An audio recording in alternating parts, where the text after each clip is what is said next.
కార్తీక మాసం అంటేనే అతి పవిత్రమైన మాసం. ఈ మాసంలో అందరూ చేసుకునే మరొక వ్రతం త్రినాద వ్రతం. ఈ వ్రతం చేసుకుంటే చాలా మంచిది. ఇక ఆదివారం చేసే త్రిమూర్తుల వారి పూజా విధానము. త్రిమూర్తులు అనగా బ్రహ్మ, విష్ణు, మహేశ్వరులు. వారి ముగ్గురిని ఒకేసారి పూజించే అతి శక్తివంతమైన వ్రతం ఈ త్రినాద వ్రతం. ఈ కార్తీక విధానాన్ని కార్తీక మాసంలో కార్తీక ఆదివారం నాడు గాని, గురువారం నాడు గాని చేయవచ్చు.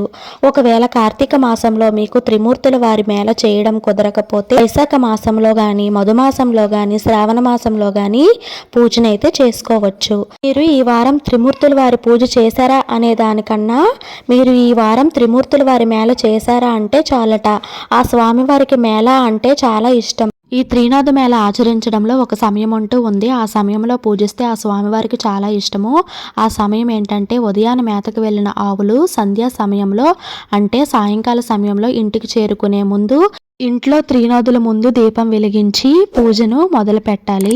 ఈ త్రినాదుల వారికి ఒకేసారి 3 మేళాలు లేదా 5 మేళాలు చేసుకోవచ్చు.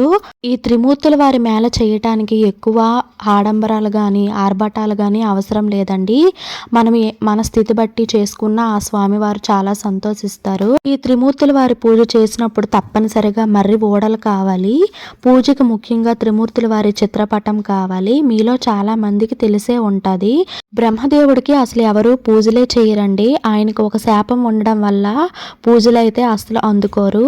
ఆయనకు ఉన్న ఒకే ఒక అవకాశం ఈ త్రిమూర్తుల వారి వ్రతం. ఈ మూలంగా ఆయనకు పూజిస్తాం కదా, ఆయనైతే చాలా సంతోషిస్తారు.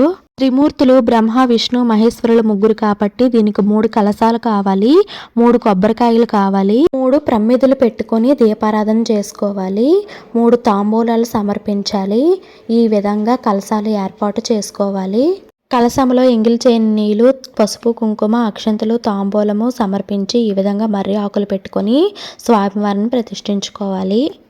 మనము చాలాసార్లు ఎన్నో వ్రతాలు చేస్తూ ఉంటాము. ఏ వ్రతం చేసినా ఒకసారే చేస్తాము. కానీ ఒక త్రినాదుల మేళ మాత్రమే మనము కార్తీక మాసంలోను, శ్రావణ మాసంలోను, మాఘమాసంలోను 5 సార్లైనా 3 సార్లైనా చేస్తూ ఉంటాము. మేళ సమర్పించడం అని అంటే వారంలో ఒకసారి స్వామివారిని పూజించటము.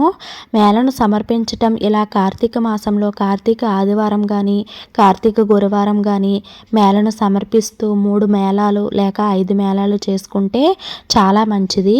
ఇలా 3 మేళాలు 5 మేళాలు సమర్పించాలా, ఒక మేళ చేయకూడదా అని అంటే అలా కాదండి. మీరు ఒక మేళ కూడా సమర్పించుకోవచ్చు. ఒకేసారి 3 మేళాలు కూడా సమర్పించుకోవచ్చు. నేను క్రిందటి వారం ఊరు వెళ్ళినప్పుడు ఒక మేళ సమర్పించాను. ఇది 2వ మేళ మా ఇంట్లో చేసుకుంటున్నాను. నాకు పెళ్ళయి 7 ఇయర్స్ అవుతుంది. 7 ఇయర్స్ నుంచి నేనైతే ఈ త్రినాద మేళ తప్పకుండా ఆచరిస్తూ ఉంటాను. కార్తీక మాసంలో అయినా శ్రావణ మాసంలో అయినా ఈ త్రినాద మేళ చేయడం మాకైతే చాలా అలవాటు. మా వారు చిన్నప్పుడు త్రినాద మేళను చేస్తూ ఉండేవాళ్ళు. ఇప్పటికీ కూడా ఆయనకి ఈ త్రినాద పూజ అంటే చాలా ఇష్టము. ఎప్పుడూ చేసుకుంటూ ఉంటాము.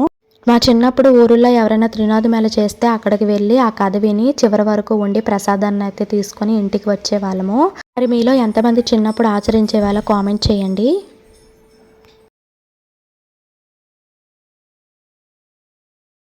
చేయకూడదు. అట్టి పూజ ఎవరు చేస్తారు? వారు 500 రూపాయలు జరిమానా ఇచ్చి 6 మాసాల ఖైదులో ఉండవలను. అట్లా లేని సొలం చేయబడుతుంది. రాజుగారి తాకిన ప్రజలందరికీ పంపించవేసింది. ఈ సంగతి త్రినాద వారికి తెలిసి రాజుకు దండం విధించినారు. దాని ఫలితంగా రాజకుమారుడు చనిపోయినాడు. రాజుగారి నగరంలో ఎక్కువ కోసం వినిపించినది. ప్రజలు, రైతులు వగైరా జనులు రాజువద్దకు పరిగెత్తినారు. రాజు దైవకృప తప్పడం వల్ల తన కుమారుడు చనిపోయాడని అనుకుంటూ ఉన్నారు. కుమారుడు ముఖం చూసుకుని త్రినాద మేళ చేసేటప్పుడు కథ వింటాం కదా, ఆ కథ వింటుంటే ఇంకా వినాలనిపిస్తూ ఉంటది. పూజ అంతా కంప్లీట్ అయ్యాక దీపం, ధూపం, నైవేద్యం సమర్పించి ఇంకా ఆ ప్రసాదాన్ని కూడా మనం స్వీకరించవచ్చు. వీడియో నచ్చినట్లయితే లైక్ చేయండి. కొత్తగా చూస్తున్న వాళ్ళు నా ఛానల్ని సబ్స్క్రైబ్ చేసుకోండి. Bye bye.